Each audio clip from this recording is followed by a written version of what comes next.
Biden is going to be the Democrat nominee for president. I really don't see any other way around that path. Last night, he posted decisive wins in three key states, including where I'm in right now, the state of Florida. It wasn't even close. He clobbered Bernie Sanders. Bernie Sanders' campaign is finished.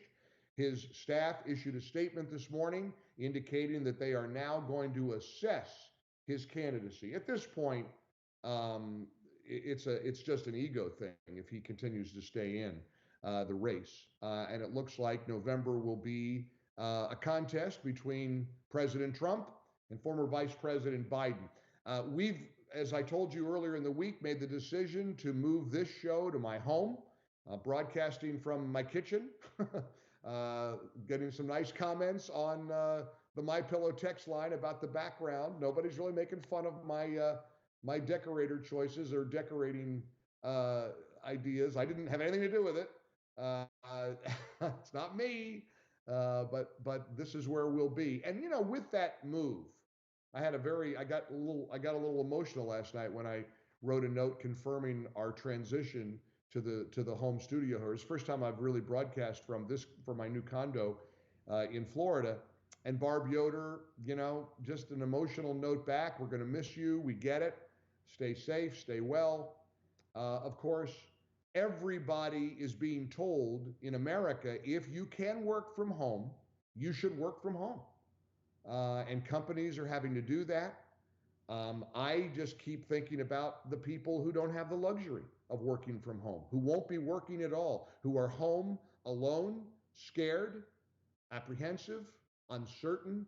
And there's just a lot. This is where we go to our foundation, and we are, as I say over and over, a Judeo-Christian nation where we pray, we hang on to each other, and we get through something like this. And it's the great unknown that just continues to plague all of us. We don't know if this is the right thing to do. It does feel like America is shutting down. It does feel like we are on the verge of somehow trying to self-quarantine an entire nation. They've done it in the Bay Area of San Francisco. Now there are reports that it's going to happen in New York City. Mayor de Blasio yesterday saying New Yorkers should be prepared for the possibility of a shelter-in-place order within 48 hours. Now, the governor of New York, Andrew Cuomo, pushed back. This is cut 10 from Fox News and Grabian, where Cuomo seemed to directly contradict what de Blasio said. There are many rumors out there, part of the fear, the anxiety. People spread rumors. Well, maybe you're going to quarantine New York City. We hear New York City is going to quarantine itself. That is not true. That cannot happen. It cannot happen legally. No city in the state can quarantine itself without state approval. And I have no interest whatsoever and no plan whatsoever to quarantine any city.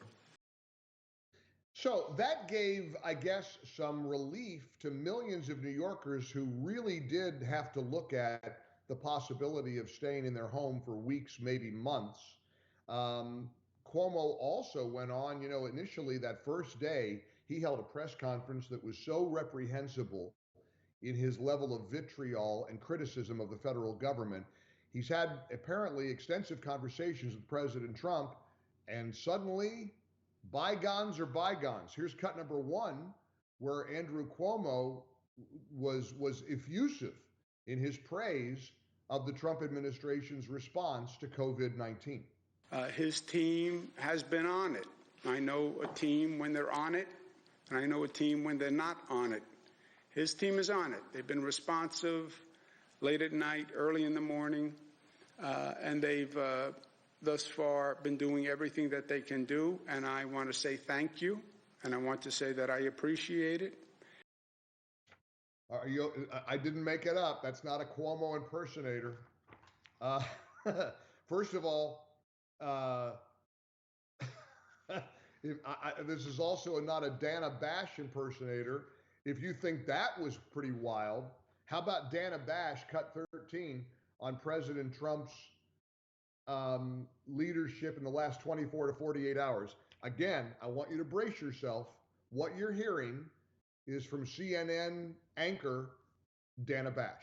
But if you look at the big picture, this was remarkable from the President of the United States. This is a nonpartisan, this is an important thing to note and to applaud from an American standpoint, from a human standpoint. He is being the kind of leader that people need, at least in tone, today and yesterday, in tone that people need and want and yearn for in times of crisis and uncertainty. We wish Dana Bash all the best in her new endeavor, now that she will be fired from CNN for daring to compliment the President of the United States. Other breaking news, the President announcing that we are going to have, they're closing the border between the United States, limited to essential travel only. So lots to keep. Everything is fluid. Everything is breaking. I want to connect with you because honestly, and I'm not trying to be morbid here, but I'm like many of you. Now I'm home in my kitchen. If you want to see what my kitchen looks like, and somebody just texted me, "What's in the bowl?" I don't know, some green things that were there when I moved in, like green ferns or I don't know, little plants. See, here we go with the decorating critique. But I'm like many of you, at home, uncertain. Let's connect to one another. I'm also very interested in talking to somebody who might be in self quarantine, who has been diagnosed with coronavirus. Uh, I'd love to kind of hear your voice, see how you're doing, talk to you a little bit as we go through all this. We're also going to take you to the floor of the U.S. Senate, where right now Senate Majority Leader Mitch McConnell is addressing the chamber on the coronavirus funding bill. We're talking maybe $1 trillion. The president says money is coming directly to Americans. We want to bring you up to date on that as well. Welcome in to this special edition of the Mike Gallagher Show.